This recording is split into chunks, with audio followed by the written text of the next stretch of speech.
Hello, good evening to all of you. स्वागत है आप सभी लोगों का शिखर डिजिटल प्लेटफॉर्म पे। स्टार्ट करते हैं हम आज का सेशन पहले प्रश्न से। और पहला प्रश्न है आपका, जब कोई देश अपनी मुद्रा में अवमूल्यन करता है तो इसका प्रभाव क्या होता है? ए, आयात सस्ते हो जाते हैं और निर्यात महंगे हो जाते हैं। बी, आयात महंगे हो जाते हैं, निर्यात सस्ते हो जाते हैं। सी, आयात और निर्यात दोनों सस्ते हो जाते हैं। डी, आयात और निर्यात दोनों महंगे हो जाते हैं। तो इस प्रश्न का सही आंसर होगा बी, आयात महंगे हो जाते हैं और निर्यात सस्ते हो जाते हैं। अवमूल्यन थोड़ा समझ लेते हैं। अवमूल्यन, डिवैल्यूएशन, डिवैल्यूएशन, इसका अर्थ हुआ रुपये के मूल्य को कम करना, कम करना। जिससे क्या होगा, जब हम रुपए के मूल्य को कम करेंगे तो आयात महंगे हो जाएंगे और निर्यात सस्ते हो जाएंगे। हमारे देश की वस्तुएं विदेशों में, अंतरराष्ट्रीय बाजार में ज्यादा बिकने लगेगी। इसलिए समय समय पर अवमूल्यन किया जाता है।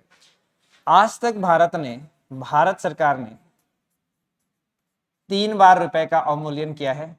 पहली बार किया था 1949। 1949 में हमने जो अवमूल्यन किया था उसका प्रमुख कारण था वित्तीय संकट। यहां भी वित्तीय संकट हमारे पास आया था।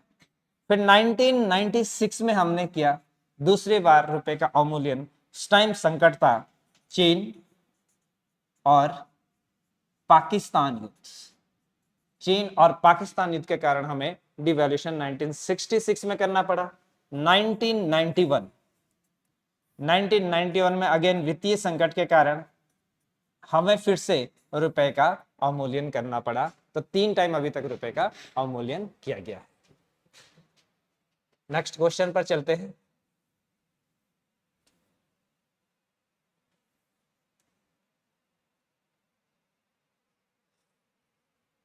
नेक्स्ट प्रश्न देखें। कश्मीर की पहाड़ियों में स्थित कीरतपुर साहिब की स्थापना निम्नलिखित में से सिखों के किस गुरु ने की थी? ए, गुरु हरगोविंद सिंह। बी, गुरु हरराय। सी, गुरु हरकिशन। डी, गुरु अर्जुन देव। तो इस प्रश्न का सही आंसर है गुरु हरगोविंद सिंह। कश्मीर की पहाड़ियों में स्थित कीरतपुर साहिब की स्थापना गुरु हरगोविंद सिंह के द्वारा की गई। हरगोविंद सिंह। थोड़ा सा हरगोविंद सिंह के बारे में जान लेते हैं। गुरु हरगोविंद सिंह के बारे में, ये सिखों के 6ठे गुरु थे। सिखों के 6वें गुरु थे। इन्होंने कश्मीर में कीरतपुर साहिब की स्थापना की। गुरु हरगोविंद सिंह को इतिहास में इसलिए भी जाना जाता है कि गुरु हरगोविंद सिंह और शाहजहां के शासनकाल में इन दोनों के मध्य वैमनस्यता हो गई थी, शत्रुता उत्पन्न हो गई थी। और उस शत्रुता का प्रमुख कारण था बाज। शाहजहां का एक बाज था जो उड़ करके गुरु हरगोविंद सिंह के खेमे में चला गया। और जब बादशाह शाहजहां ने उस बाज को वापस मांगा तो गुरु हरगोविंद सिंह ने उसे देने से इनकार कर दिया। परिणाम स्वरूप इन दोनों के मध्य वैमनस्यता या उन दोनों के मध्य शत्रुता बढ़ गई थी। गुरु हरगोविंद सिंह जो सिखों के 6वें गुरु थे, जहांगीर ने इन्हें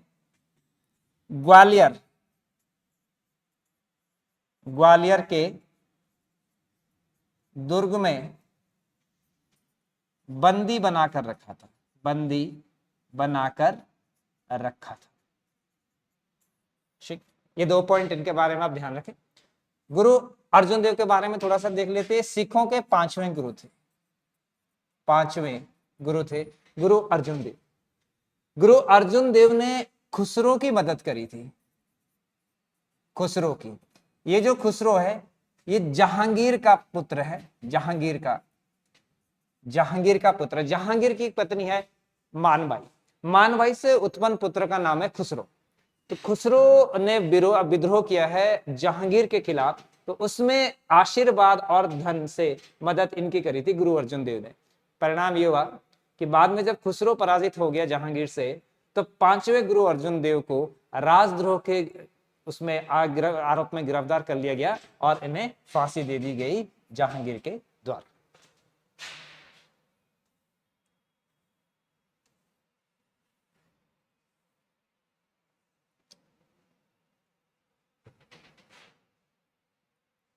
नेक्स्ट प्रश्न देखिए, निम्नलिखित में से किस कारण से गुजरात भारत का नमक का प्रमुख उत्पादक है? फर्स्ट, समुद्र तट की लंबी तटरेखा के कारण। दूसरा, गर्म और शुष्क परिस्थितियों की लंबी अवधि के कारण। तीसरा, खाड़ी क्षेत्रों की उपस्थिति के कारण। नीचे दिए गए कूट की सहायता से सही उत्तर का चयन करें। ए केवल 1, बी 1 और 2 दोनों, सी 2 और 3, डी 1, 2 और 3।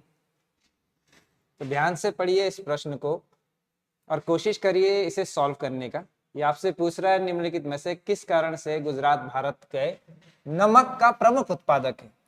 तो इसका सही आंसर होगा समुद्र तट की लंबी तटरेखा, बिल्कुल सही। दूसरा, गर्म और शुष्क परिस्थितियों की लंबी अवधि, ये भी सही है। खाड़ी क्षेत्रों की उपस्थिति, तीनों ही सही है। आंसर इसका डी होगा। यदि हम थोड़ा सा मैप पर जाएं और गुजरात को यहां पर देखें तो ये तीनों कारण यहां पर आपको स्पष्ट हो जाएंगे। पहले समुद्र तट की लंबी रेखा, बिल्कुल गुजरात की समुद्र तट रेखा सबसे लंबी। भारत में गुजरात की समुद्री तटरेखा सबसे लंबी है, यह तथ्य आपको ज्ञात है। तो पहला बिल्कुल सही है कि समुद्र तट की लंबी तटरेखा है। दूसरा, गर्म और शुष्क परिस्थिति की लंबी अवधि। अरब सागर से जब दक्षिण पश्चिम मानसून की शाखा आती है तो यहां आते आते वो शुष्क होनी स्टार्ट हो जाती है। समुद्र से आगे जाके उसकी दूरी बढ़ने लग जाती है तो उसमें शुष्कता आने लग जाती है, उसमें उतनी नमी नहीं रहती है। परिणाम स्वरूप इधर बारिश बहुत अच्छी नहीं कर पाती। तो गर्म और शुष्क परिस्थिति की लंबी अवधि भी सही है। खाड़ी क्षेत्रों की उपस्थिति, यहां आप देखिए अरब सागर का भाग यहां पर, जिसे हम कहते हैं खंबात की खाड़ी, खंबात की खाड़ी, और यहां आप देखें कच्छ की खाड़ी। तो तीनों के तीनों सही हो गए कि किस कारण से भारत का ये प्रमुख नमक उत्पादक बन गया है। तो तीनों इसके राइट आंसर होंगे।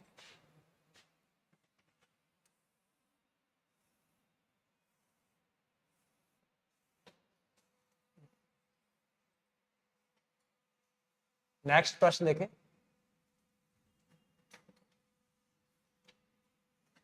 भारत की पहली नदी झील परियोजना कहां प्रारंभ की गई है? सही से पहले प्रश्न पढ़े आप।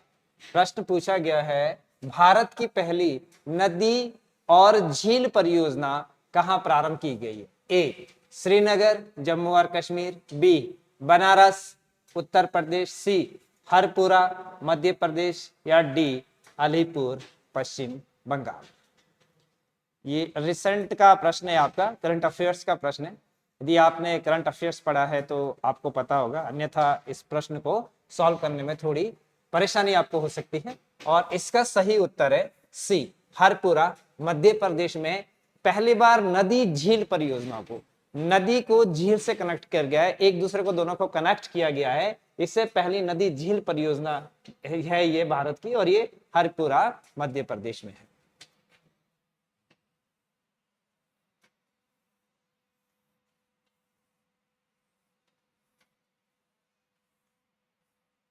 नेक्स्ट प्रश्न देखें,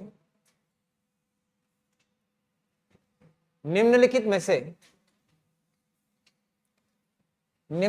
से कौन सा पर्वतीय दर्रा भारत, चीन और म्यांमार का ट्राई जंक्शन बनाता है?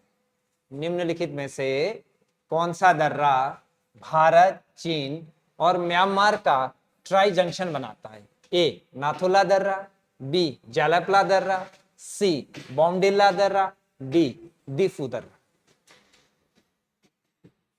Tri junction. तो इस प्रश्न का सही आंसर होगा दीफू दर्रा। अब मैप पे इसको देखते हैं।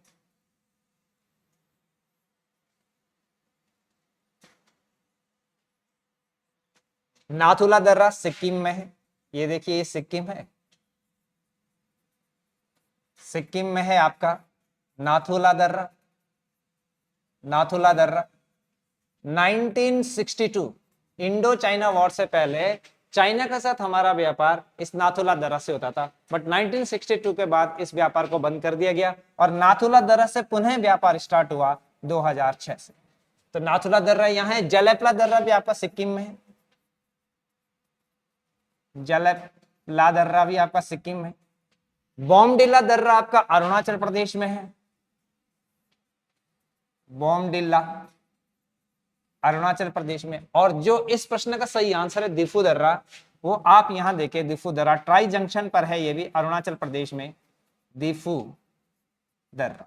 लेकिन इसकी लोकेशन एकदम यहाँ पे है, एक तरफ इधर चाइना आ जाएगा, इंडिया आ जाएगा, म्यांमार आ जाएगा, तो ट्राई जंक्शन पर लोकेटेड है, इसलिए इसका आंसर हो जाएगा दीफू दर्रा।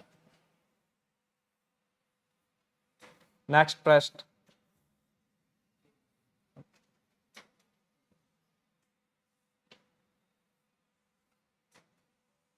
नेक्स्ट प्रश्न देखें। निम्नलिखित में से ब्रह्मपुत्र नदी की सबसे दाहिने किनारे की सहायक नदी कौन सी? निम्नलिखित में से कौन सी ब्रह्मपुत्र नदी की सबसे दाहिने की सहायक नदी है? ए तिस्ता, बी धनसिरी, सी ये रेडक नदी, डी कॉमेंग नदी।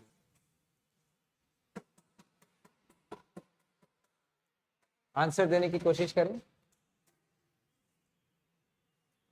और इस प्रश्न का सही आंसर है आपका ए तिस्ता नदी।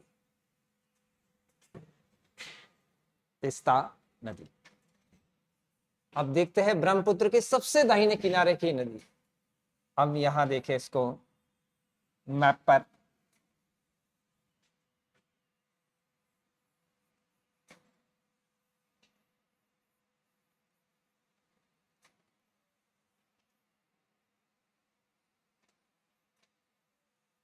यहां पर हम देखेंगे, ये सिक्किम है। सिक्किम, सिक्किम में यहां पर एक झील स्थित है जिसका नाम है तसो लहामू झील। सिक्किम में स्थित तसो लहामू झील से इस तिस्ता नदी का उद्गम होता है।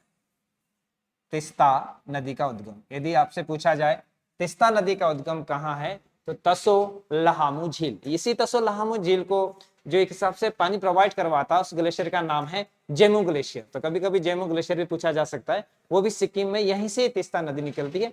देन ये सिक्किम, और सिक्किम के बाद ये पश्चिम बंगाल में आती है, यानी कि भारत के दो राज्यों से होकर गुजरती है। पहला जहां से इसका उद्गम है सिक्किम, और दूसरा पश्चिम बंगाल।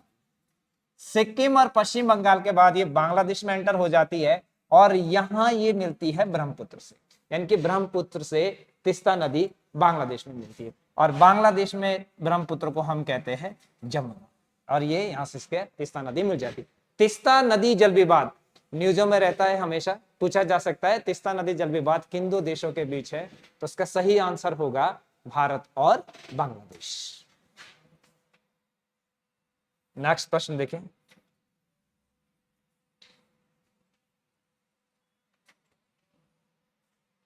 नेक्स्ट प्रश्न, निम्नलिखित में से कौन सा ग्लेशियर पीर पंजाल क्षेत्र का सबसे बड़ा ग्लेशियर है? ए जेमू ग्लेशियर, बी सोनापानी, सी रूपल, डी दियामीर ग्लेशियर। तो इस प्रश्न का सही आंसर है सोनापानी ग्लेशियर। हम देख लेते हैं पीर पंजाल क्षेत्र को। यह आपकी काराकोरम रेंज है, काराकोरम। देन आपका लद्दाख आता है और जास्कर।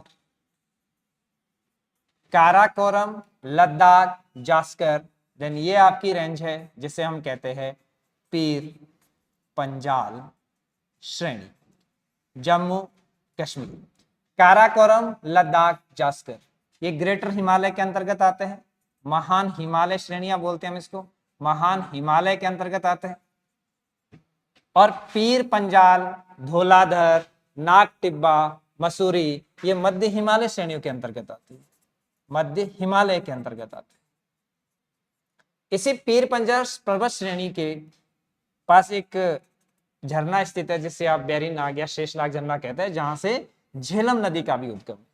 ये पीर पंजाल पर्वत श्रेणी में जो सोना पानी ग्लेशियर है, ये आगे आप देखेंगे तो एक चंद्रा घाटी पड़ती है हिमाचल में, वहां पर इसका पूरा का पूरा लोकेशन दिखता है सोना पानी ग्लेशियर का। तो इसका आंसर हो गया सोना पानी ग्लेशियर। जेमू ग्लेशियर के बारे में हम बता चुके हैं आपको, सिक्किम में है। और जेमू ग्लेशियर एक हिसाब से सिक्किम की जो तसो लहामू झील है उसको पानी प्रोवाइड करवाता है। तो कभी कभी यदि तीस्ता नदी का उद्गम से संबंधित कोई प्रश्न पूछा जाता है और तसो लहामू झील ऑप्शन नहीं है, तो आप जेमू ग्लेशियर भी ऑप्शन टेक कर सकते हैं। नेक्स्ट प्रश्न देखिए।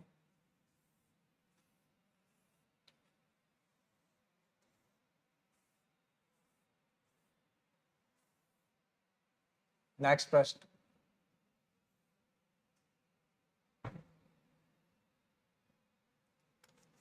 निम्नलिखित में से कौन से नॉर्डिक देश में शामिल है? ए डेनमार्क, दूसरा नंबर पे स्वीडन, तीसरा फिनलैंड, चौथा मैक्सिको। नीचे दिए गए कोड का प्रयोग करके सही उत्तर का चयन करें कि कौन से नॉर्डिक देश के अंतर्गत शामिल है। ए 1 और 4, बी 1 और 3, सी 2 और 4, डी 1, 2 और 3। तो इस प्रश्न का सही आंसर है जो नॉर्डिक देश में शामिल है वो डेनमार्क, स्वीडन, फिनलैंड। मैक्सिको इसमें शामिल नहीं है। उत्तरी यूरोप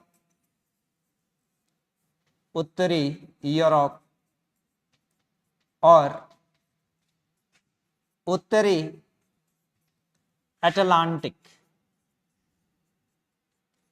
उत्तरी यूरोप और उत्तरी अटलांटिक के जो भौगोलिक और सांस्कृतिक क्षेत्र है, उन भौगोलिक और सांस्कृतिक क्षेत्रों के देशों को हम नॉर्डिक देश कहते हैं। और नॉर्डिक देश के अंतर्गत आपका आइसलैंड आएगा, डेनमार्क आएगा, फेरो आइलैंड उसमें आएंगे, स्वीडन आएगा, फिनलैंड आएगा, और आपका ये सारी की सारी जो कंट्री है यूरोप की, ये नॉर्डिक देशों के अंतर्गत आती है। इन्होंने नॉर्डिक देशों ने मिलकर एक नॉर्डिक काउंसिल का गठन भी किया है, और उस नॉर्डिक काउंसिल का गठन 1952 में किया है, और इस नॉर्डिक काउंसिल में 87 देश थे। तो इसका सही आंसर हो गया डेनमार्क, स्वीडन और फिनलैंड। नेक्स्ट प्रश्न,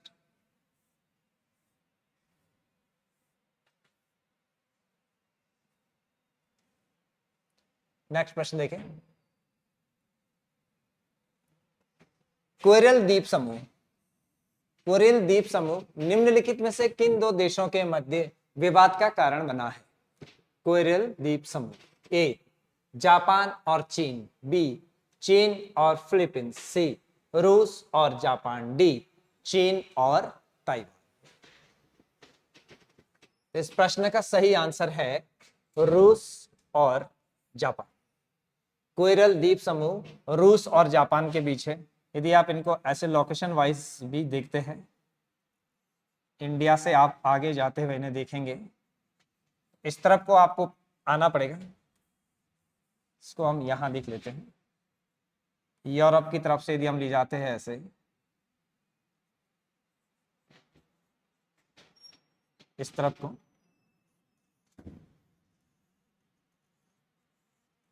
ऐसे हम देखेंगे तो इस क्षेत्र में यहां पर आपको ये दिखेगा, ये ऐसे में आपको यहां पर दिखेगा, यहां पर सखालिन आइलैंड है, सखालिन द्वीप। उस सखालिन द्वीप के पास ऐसे आपको छोटे छोटे आइलैंड मिलेंगे जिन्हें कुरिल या कोराइल द्वीप समूह कहते हैं।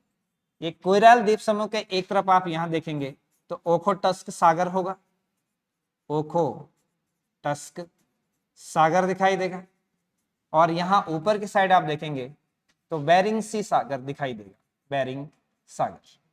ये कोरल द्वीप समूह जापान, क्योंकि इस तरफ को जापान है, और ऊपर ये सखालिन वाला जो पेट्रोलियम के लिए प्रसिद्ध क्षेत्र है ये रशिया के अंतर्गत आता है। तो इन दोनों पर डिस्प्यूट है कि जापान कहता है क्यूराइल द्वीप समूह पर मेरा अधिकार है और रशिया उसको अपना मानता है। तो इन दोनों के बीच disputed bone of contention between Japan and Russia ही हो जाता है। यहां पर एक चीज और देखने के लिए है, आपको याद रखनी चाहिए कि इधर से एक गर्म जल धारा भी बहती है जिसका नाम क्यूरोशियो है, और एक ठंडी जलधारा इधर से आती है जिसका नाम ओयोशी है, वो भी आपको इधर को देखने को मिलेगी। नेक्स्ट प्रश्न पर चले।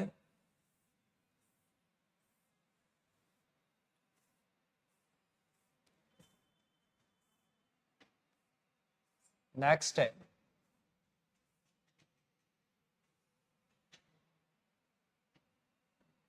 नेक्स्ट प्रश्न है, साख सर्जन कैसे बढ़ता है?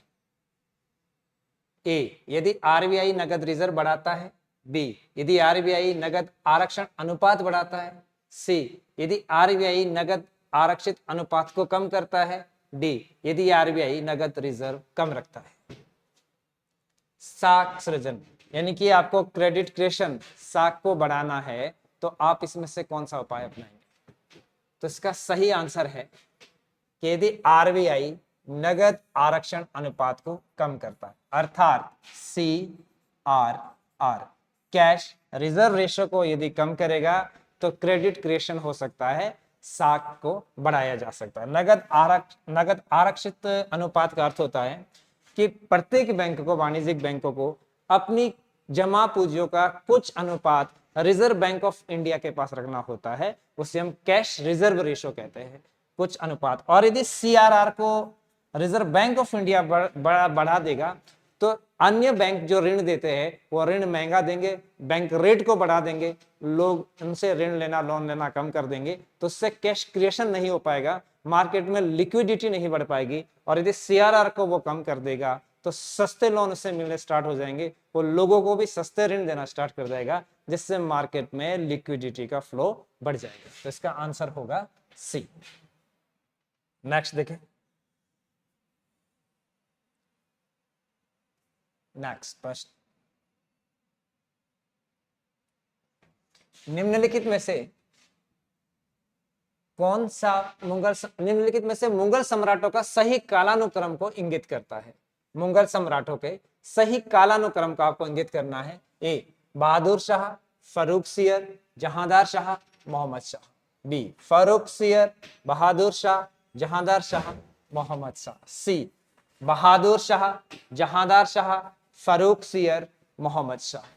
या फिर डी, जहांदार शाह, बहादुर शाह, मोहम्मद शाह, फर्रुखसियर। तो मुगल सम्राटों का सही कालानुक्रम होगा आंसर सी, बहादुर शाह, जहांदार शाह, फर्रुखसियर और मोहम्मद शाह। बहादुर शाह का टाइम पीरियड हम देखते हैं। बहादुर शाह 1707 से 1712 तक मुगल सिंहासन पर बैठते हैं। औरंगजेब की मृत्यु के बाद मुगल सिंहासन पर बैठने वाले बादशाह या सम्राट का नाम है बहादुर शाह। बहादुर शाह 1707 में बैठते हैं और 1712 तक। इनके शासनकाल की प्रमुख घटना यह है कि बहादुर शाह स्वभाव से बहुत शांत व्यक्ति थे और इनका मराठों और राजपूतों के साथ किसी प्रकार का कोई खासा टकराव नहीं देखने को मिलता है इन दोनों का। दूसरा, बहादुर शाह ने सिख नेता बंदा बहादुर के खिलाफ एक सैन्य अभियान किया था और इसी सैन्य अभियान में 27 फरवरी 1712 ईस्वी को इनकी मृत्यु हो गई थी, बंदा बहादुर के खिलाफ सैन्य अभियान। बहादुर शाह जफर को इतिहासकार जिनका नाम है काफी खां, बहादुर शाह जफर को इतिहासकार काफी खां ने शाहे बेखबर कहा था। शाहे बेखबर कहा था। इतिहास में बहादुर शाह शाहे बेखबर के नाम से प्रसिद्ध है और ऐसा कहा था इतिहासकार काफी खान। एक इतिहासकार और है जिनका नाम है sir Sydney oval. Sir Sydney oval ने जब बहादुर शाह की मृत्यु होती है 27 फरवरी 1712, तो उनकी मृत्यु पर कहा था कि ये अंतिम मुगल सम्राट है जिनके बारे में कुछ अच्छे शब्द कहे जा सकते हैं। यदि हम बात करें जहांदार शाह की, 1712 ईस्वी से और 1713 ईस्वी तक ये मुगल सम्राट बनते हैं। जहांदार शाह को मुगल सम्राट बनाने में सबसे महत्वपूर्ण भूमिका जिन्होंने निभाई, उनका नाम है जुल्फिकार खान। जुल्फिकार खान की सहायता से जहांदार शाह 1712 से 1713 ईस्वी में मुगल सम्राट बने थे। जहांदार शाह के शासनकाल की मुख्य घटना है कि जहांदार शाह पर बहुत अधिक प्रभाव था, या जिनके बहुत अधिक प्रभाव में था, वो इनकी प्रेमिका थी जिनका नाम था लाल कुंवर। लाल कुंवर। जहांदार शाह को इतिहास में लंपट मूर्ख के नाम से जानते हैं। लंपट मूर्ख के नाम से जानते हैं। जहांदार शाह ने आमेर के राजा सवाई सिंह को मिर्जा की उपाधि दी थी और मारवाड़ के राजा अजीत सिंह को महाराजा की उपाधि प्रदान की थी। उसके बाद हम बात करते हैं फर्रुख सियर। फर्रुख सियर 1713 से 1719 तक मुगल सम्राट बनते हैं। फर्रुख सियर सैयद बंधुओं की सहायता से मुगल सम्राट बनते हैं। इनकी सैयद बंधु की सहायता से फर्रुख सियर को सिंहासन प्राप्त होता है। सैयद बंधु इतिहास में किंग मेकर के नाम से प्रसिद्ध है। फर्रुख सियर के शासनकाल की प्रमुख घटना यह है कि फर्रुख सियर के शासनकाल में बंदा बहादुर की हत्या कर दी गई थी। फर्रुख सियर के शासनकाल में ज्यादातर जो बागडोरे शासन की, वो इन दोनों सैयद बंधुओं के हाथ में आ गई थी। फर्रुख सियर को इतिहास में घृणित कायर के नाम से जाना जाता है। घृणित कायर के नाम से इतिहास में जाने जाते हैं। लास्ट हमारे पास है मोहम्मद शाह। 1719 से 1748 ईस्वी तक मोहम्मद शाह ने शासन किया। मोहम्मद शाह का वास्तविक नाम रोशन अख्तर था। मोहम्मद शाह की उपाधि धारण करके वो मुगल सम्राट बने थे। स्टार्टिंग में सैयद बंधुओं ने मोहम्मद शाह को मुगल सम्राट बनाने में प्रमुख भूमिका निभाई थी। 1722 ईस्वी में सैयद बंधुओं की 1720-22 के करीब, एग्जैक्टली डेट थोड़ा सा इसमें इतिहासकारों में मतभेद है, तो ये जो सैयद बंधु थे इनकी हत्या कर दी गई चिनकिलिस खां के द्वारा। चिनकिलिस खां के द्वारा हत्या कर दी गई और चिनकिलिस खां धीरे धीरे शक्तिशाली हो गया। परिणाम यह हुआ कि चिनकिलिस खां को महमूद शाह ने हैदराबाद भेज दिया और वहीं पर हैदराबाद में चिनकिलिस खान ने एक स्वतंत्र हैदराबाद राज्य की स्थापना 1724 ईस्वी में की। चिनकिलिस खान को निजामुल मुल्क के नाम से भी जाना जाता है और चिनकिलिस खान को मोहम्मद शाह ने आसफ जाह की उपाधि प्रदान की थी। मोहम्मद शाह को इतिहास में रंगीला के नाम से जाना जाता है। ज्यादातर समय हरम में बिताने के कारण और संयमित व्यवहार के कारण इन्हें इतिहास में रंगीला के नाम से जाना जाता है। 1739 में मोहम्मद शाह के समय में ईरानी आक्रमण होते हैं। इनके समय में नादिर शाह के आक्रमण होते हैं। नादिर शाह दिल्ली को बहुत ही बेरहम तरीके से लूटता है और नादिर शाह वहां से तख्ते ताऊ से सारा सामान अपने साथ लेके वापस जाता है। नादिर शाह को दुर्रे दुरानी के नाम से भी जाना जाता है। नेक्स्ट प्रश्न देखिए।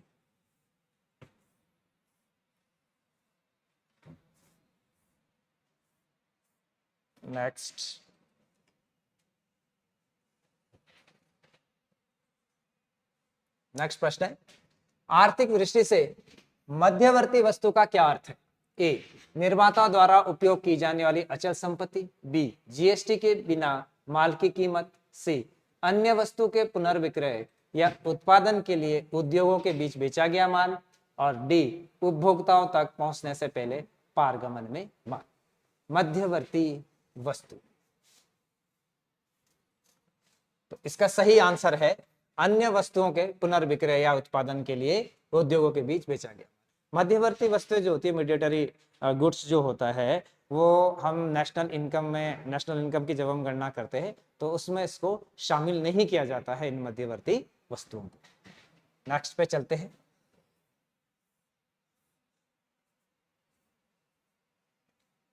नेक्स्ट प्रश्न, त्रिपिटक किस भाषा में लिखे गए? ए पाली, बी संस्कृत, सी प्राकृत, डी उर्दू। त्रिपिटक किस भाषा में लिखे गए?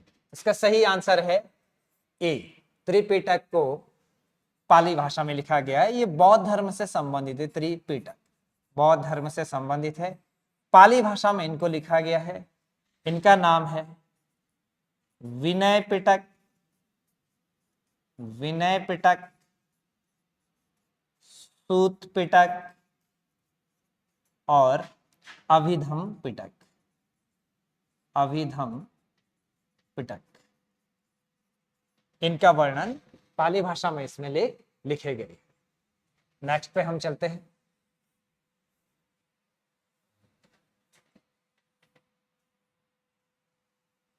नेक्स्ट प्रश्न,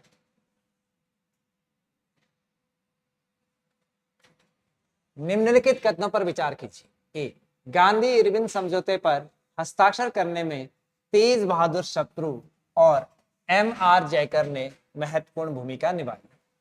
दूसरा, सरोजनी नायडू ने गांधी और तेज बहादुर सप्रू को दो महात्मा कहा था। गांधी इरविन समझौते के बारे में निम्नलिखित में से कौन सा कथन सही है?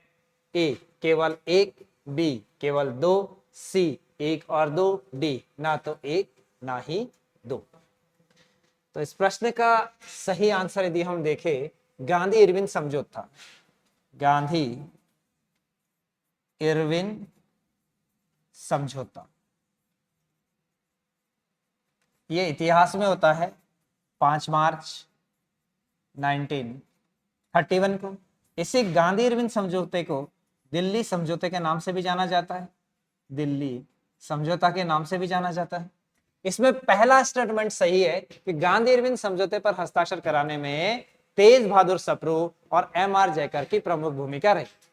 दूसरा स्टेटमेंट गलत है, क्योंकि सरोजनी नायडू ने गांधी और तेज बहादुर सप्रू को दो महात्मा नहीं कहा था। सरोजनी नायडू ने गांधी के साथ इरविन को दो महात्मा कहा। तो स्टेटमेंट में यह सही होगा कि सरोजनी नायडू ने गांधी और इरविन दोनों को दो महात्मा की संज्ञा दी थी। गांधी और इरविन दोनों को दो महात्मा की संज्ञा दी थी, इसलिए आंसर इसका ए करेक्ट हो जाता है। नेक्स्ट प्रश्न आप देखें। निम्नलिखित पर विचार कीजिए, निम्नलिखित कथनों पर विचार कीजिए। ए स्वामी विवेकानंद अपने पूर्व मठवासी जीवन में उपेंद्र नाथ दत्त के रूप में जाने जाते हैं। दूसरा, स्वामी विवेकानंद ने 1893 में शिकागो में आयोजित विश्व धर्म संसद में भाग लिया। निम्नलिखित में से कौन से कथन सही है? ए केवल एक, बी केवल दो, सी एक और दो दोनों, डी ना तो एक ना ही दो। तो इस प्रश्न को देखें, इस प्रश्न का सही आंसर क्या होगा? इस प्रश्न का सही आंसर होगा कि स्वामी विवेकानंद अपने पूर्व मठवासी जीवन में उपेंद्र नाथ दत्त के नाम से नहीं प्रसिद्ध थे, वो नरेंद्र नाथ दत्त के नाम से प्रसिद्ध थे। नरेंद्र नाथ दत्त के नाम से प्रसिद्ध थे। तो पहला स्टेटमेंट गलत हो जाता है। स्वामी विवेकानंद ने 1893 में शिकागो में आयोजित विश्व धर्म सम्मेलन में भाग लिया, बिल्कुल सही। और इसी शिकागो में विश्व धर्म सम्मेलन में भाग लेने से पहले राजस्थान के खितड़ी के राजा के सुझाव पर उनका नाम नरेंद्र नाथ दत्त से परिवर्तित करके स्वामी विवेकानंद रख दिया था। 1893 में उन्होंने शिकागो धर्म सम्मेलन में ही कहा था कि यदि पूर्व की संस्कृति, पूर्व का संस्कृतिकरण और पश्चिम का भौतिकवाद यदि साथ मिल जाएं तो पूरे दुनिया की उत्थान और पूरे दुनिया का कल्याण होगा। नेक्स्ट चलते हैं।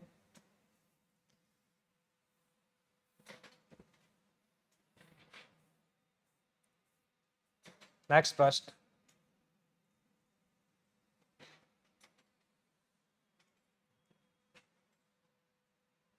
निम्नलिखित कथनों पर विचार करें। पहला है उच्च न्यायालय के न्यायाधीश को दे पेंशन। दूसरा, ऋण प्रभार जिसके लिए भारत सरकार उत्तरदायी है। तीसरा, भारत के नियंत्रक और महालेखा परीक्षक को दे वेतन भत्ते और पेंशन। भारत की संचित निधि पर भारित व्यय के बारे में निम्नलिखित में से कौन कौन से कथन शामिल है या सत्य है? ए यानी कि भारत की संचित निधि के अंतर्गत केवल एक और दो स्टेटमेंट सही है, बी केवल 2 और 3 स्टेटमेंट सही है, सी केवल 1 और 3 स्टेटमेंट सही है, डी 1, 2 और 3 तीनों स्टेटमेंट सही है। ये आपको देखना है इसके अंतर्गत, इसका आंसर आपको देना है। तो इस प्रश्न का सही आंसर है डी सभी। पहला, उच्च न्यायालय के न्यायाधीशों के पेंशन, बिल्कुल यहां पर आप ध्यान रहे उच्च न्यायालयों के बारे में। उच्च न्यायालयों का जो पेंशन है, उच्च न्यायालयों के न्यायाधीशों की पेंशन, उच्च न्यायालयों के न्यायाधीशों की पेंशन, उच्च न्यायालयों के न्यायाधीशों की पेंशन भारत की संचित निधि से दी जाती है, भारत की संचित निधि से दी जाती है, संचित निधि से दी जाती है। जबकि उच्च न्यायालय के न्यायाधीशों के वेतन और भत्ते राज्य सरकार के द्वारा दिए जाते हैं, लेकिन रिटायरमेंट के बाद पेंशन भारत की संचित निधि से दी जाती है। दूसरा स्टेटमेंट, ऋण प्रभार जिसके लिए भारत सरकार उत्तरदायी है, बिल्कुल संचित निधि पर भारित होते हैं। भारत के नियंत्रक और महालेखा परीक्षक के देय वेतन भत्ते पेंशन, इनके तीनों ही भारत की संचित निधि पर भारित है। तो इसलिए इसका आंसर हो जाता है, आंसर डी राइट हो जाता है। नेक्स्ट, निम्नलिखित में से कौन सा युग्म सही सुमेलित नहीं है? पहला, सुल्तानपुर राष्ट्रीय उद्यान हरियाणा में है, रणथंभौर राष्ट्रीय उद्यान गुजरात में है, कान्हा राष्ट्रीय उद्यान मध्य प्रदेश में है, बांदीपुर राष्ट्रीय उद्यान कर्नाटक में। तो इस प्रश्न का सही आंसर होगा, आपको बताना है कौन सही नहीं है। तो सुल्तानपुर राष्ट्रीय उद्यान हरियाणा बिल्कुल सही है, कान्हा राष्ट्रीय उद्यान मध्य प्रदेश बिल्कुल सही है, बांदीपुर राष्ट्रीय उद्यान कर्नाटक बिल्कुल सही है, रणथंभौर राष्ट्रीय उद्यान गुजरात नहीं है, ये आपका राजस्थान में स्थित है, राजस्थान में स्थित है। तो इसका सही आंसर हो गया आंसर बी। नेक्स्ट प्रश्न पे चलते हैं।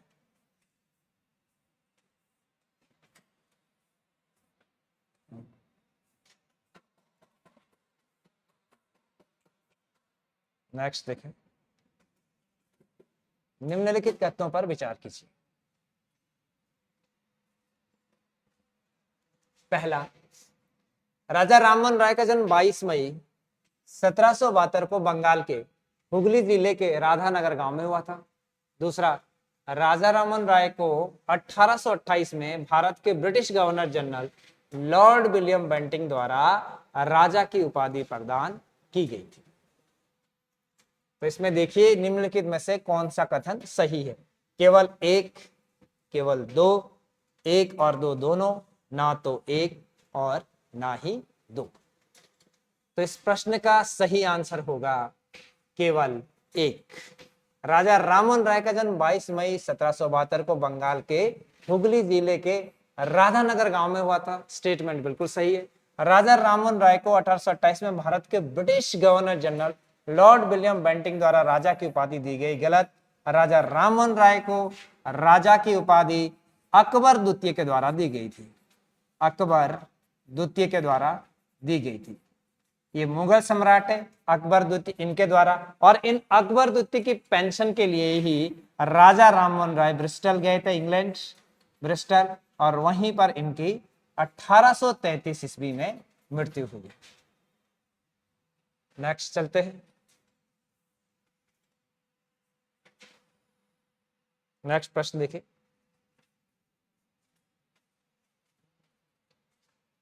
निम्नलिखित कथनों पर विचार कीजिए। राज्यपाल राष्ट्रपति को राज्य में राष्ट्रपति शासन लगाने की सिफारिश कर सकता है। दूसरा, राज्यपाल की पूर्व अनुमति के बिना राज्य विधानमंडल में कोई धन विधेयक पेश नहीं किया जा सकता। तीसरा, विधानमंडल के सत्र में नहीं होने पर राज्यपाल के पास अध्यादेश जारी करने की शक्ति होती है।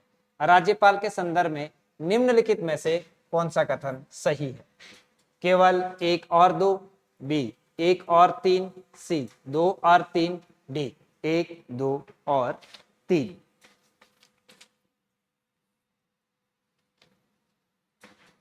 तो इस प्रश्न का सही आंसर होगा डी एक, दो और तीन। राज्यपाल राष्ट्रपति को राज्य में राष्ट्रपति शासन किस लगाने की सिफारिश कर सकता है? बिल्कुल सही, राज्यपाल एक हिसाब से राज्य में स्टेट का एजेंट होता है, राष्ट्रपति के प्रसाद पर्यंत होता है। प्रत्येक 14-15 दिन में, 14 या 15 दिन में फोर्टनाइट रिपोर्ट हम उसे बोलते हैं, वो राष्ट्रपति को भेजता है, जिसमें ये लिखा होता है कि राज्य में अनुच्छेद 365 के अनुसार जो शासन प्रणाली है वो चल रही है।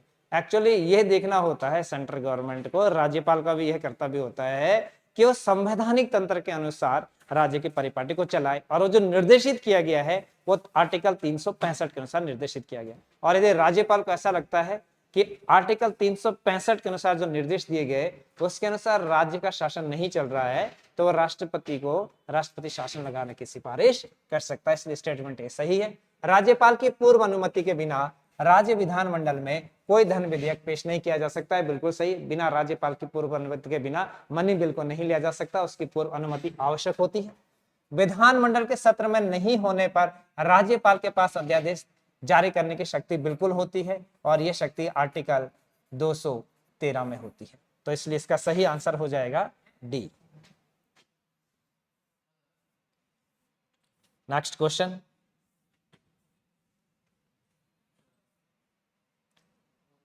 नेक्स्ट क्वेश्चन देखें। बोथनिया की खाड़ी किन दो देशों के मध्य स्थित है? ए स्वीडन और फिनलैंड, बी स्वीडन और डेनमार्क, सी नॉर्वे और डेनमार्क, डी फिनलैंड और एस्टोनिया। ये आपका वर्ल्ड ज्योग्राफी का प्रश्न है और इसका सही आंसर है स्वीडन और फिनलैंड। और जरा देखते हैं यहां पर इसको मैप के थ्रू। लास्ट प्रश्न है हमारा, यदि हम देखें तो ये आपका नॉर्वे हो गया, ये स्वीडन हो गया, और ये हो गया फिनलैंड। फिनलैंड, और इनके बीच ये यहां पर होगी ये बोथनिया की खाड़ी। और इस तरफ को यदि आप जाएंगे तो यहां पर आपको सागर मिलेगा जिसका नाम है बाल्टिक सागर। जो बोथनिया की गाड़ी है वो स्वीडन और फिनलैंड के बीच है, और कभी कभी प्रश्न आता है कि बोथनिया की गाड़ी किसका भाग है, तो वो बाल्टिक सागर का भाग है। तो इसका सही आंसर हो गया ए। तो आज हम सेशन यही समाप्त करते हैं, मिलते हैं नेक्स्ट सेशन के साथ।